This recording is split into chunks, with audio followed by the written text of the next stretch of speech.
இறைவனின் தீர்ப்பு திருவருளின் கீதங்கள். சங்கீதம் 51. தீமை செய்வதில் வல்லவனே, தீமை செய்வதில் ஏன் பெருமை கொள்கிறாய்? எந்நேரமும் தீமையானதையே நினைத்து கொண்டிருக்கிறாய். சதி செய்பவனே, உன் நா கூரிய கத்தி போன்றது. நன்மை செய்வதை விட தீமை செய்யவே நீ விரும்புகிறாய். நீதியானதை பேசுவதை விட பொய் பேசுவதையே விரும்புகிறாய். கபடமுள்ள நாவே, நீ தீமை விளைவிக்கும் பேச்சை எப்போதும் விரும்புகிறாய். ஆகவே கடவுள் உன்னை தொலைத்து விடுவார். என்றென்றும் உன்னை அகற்றி விடுவார். கூடாரத்தினின்று உன்னை வெளியேற்றுவார். வாழ்வோர் பூமியினின்று உன்னை வேரோடு களைந்து விடுவார். நீதிமான்கள் இதை பார்த்து அச்சமுறுவர். அப்போது அவனை பார்த்து நகைத்திடுவர்.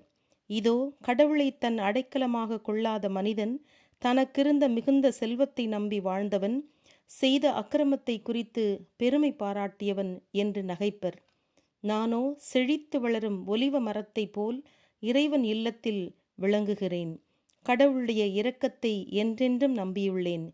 இப்படி எனக்கு செய்ததால் உம்மை என்றென்றும் போற்றுவேன். உமது திருப்பெயர் நன்மையானது. அதை உம் புனிதர் முன்னிலையில் சாற்றுவேன். ஆமென்.